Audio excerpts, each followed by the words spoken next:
trata de dos médicos especializados en salud pública y especializados sobre todo en investigar nuestro sistema de salud pública. Lucrecia Hernández Mac, de la Alianza por el Acceso Público y Universal a la Salud, y Adrián Chávez, quien es analista en salud pública del Instituto de Estudios de Problemas Nacionales de la Universidad de San Carlos.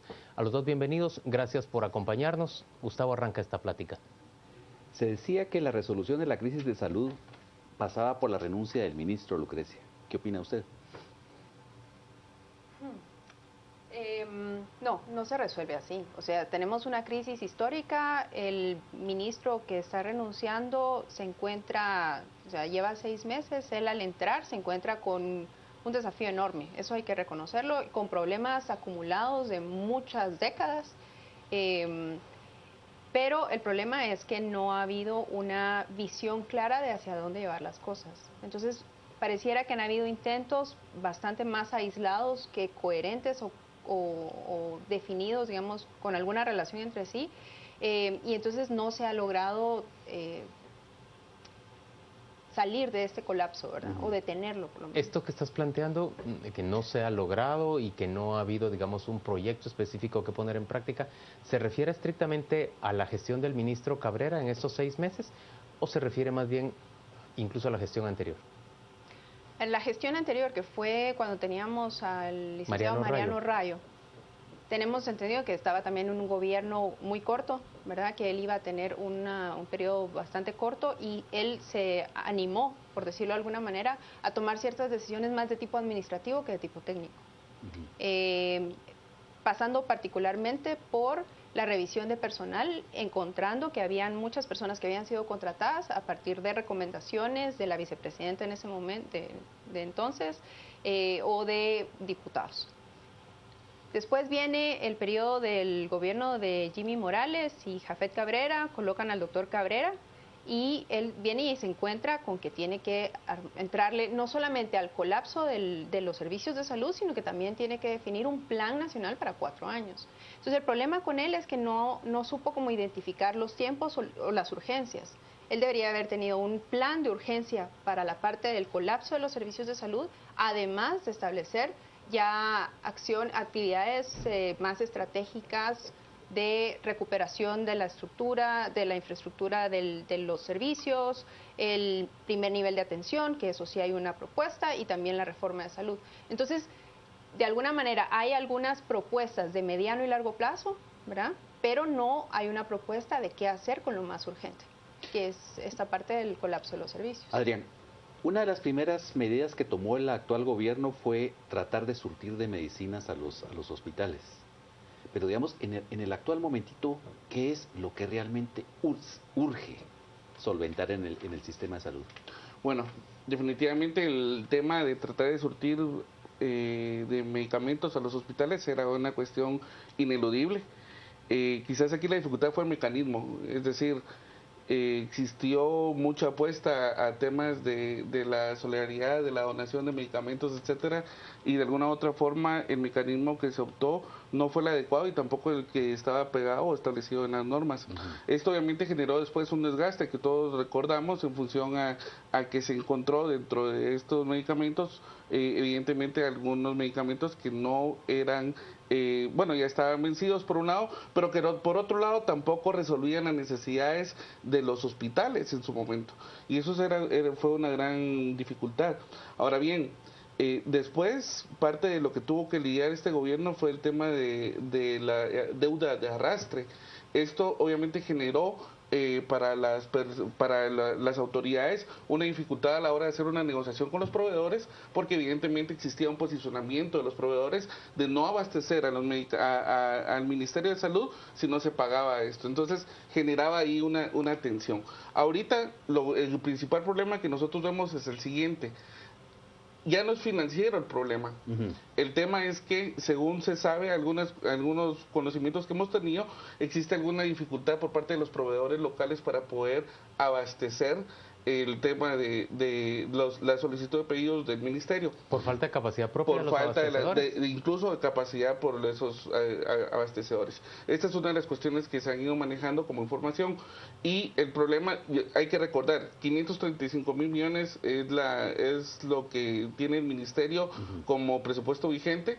Después se les pasa un porcentaje más de dinero y resulta que tenemos alrededor de 40 millones más de recursos financieros, pero eso de alguna u otra forma ya nos evidencia que hay posibilidad, hay dinero, pero no hay posibilidad, no hay capacidad de ejecución. Exactamente, de los proveedores incluso de poder venir y abastecer.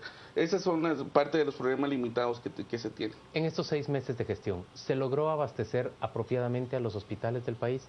Todavía no. A pesar de que el gobierno nos decía constantemente que se había mejorado mucho, y el ministro solía decir que entre el 75 y el 95% de los medicamentos y equipos necesarios estaban ya en los hospitales. Sí, bueno, primero, de acuerdo a los números que ha manejado este gobierno, ellos encontraron que los hospitales estaban abastecidos en un 40% y que ahorita han logrado llevarlo a un 71%.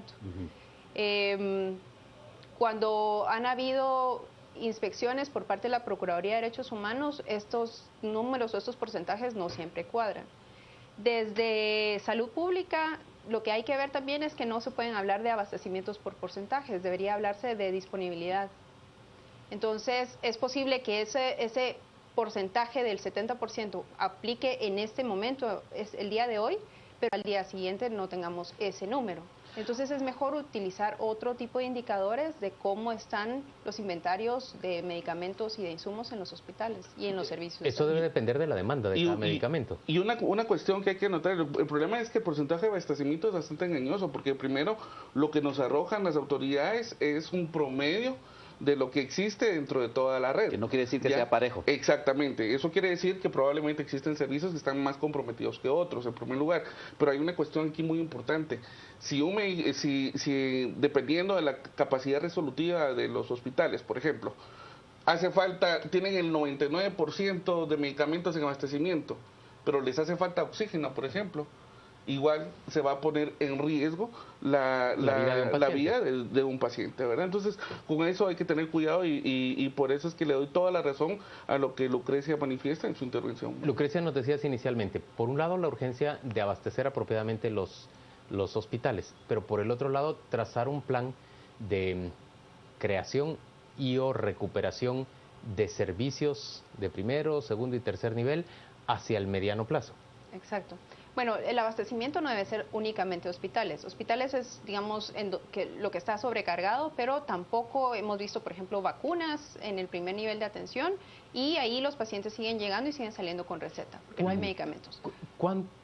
¿Cuán grande o cuán extenso, cuán amplia es la cobertura del primer nivel de atención? Esa cifra es algo que has dicho ya en este programa. Sí, los cálculos que hemos hecho es que entre puestos de salud y centros de salud, que son el segundo nivel y que podríamos con ellos contar cobertura, estarían cubriendo alrededor de 6.5 millones de personas, que como he planteado en otros momentos, es la población que Guatemala tenía en 1975.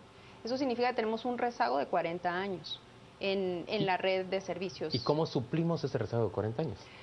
Debe haber una decisión de hacer un cambio en el modelo de atención y no solamente enfocarnos ya en niños y mujeres en edad fértil.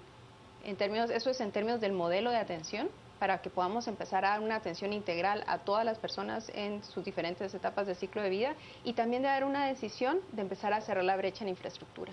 Ahora, aquí nos decía en este programa el director del San Juan de Dios que uno de los grandes problemas de los hospitales en Guatemala es que la mayoría de los casos se van directamente a los hospitales.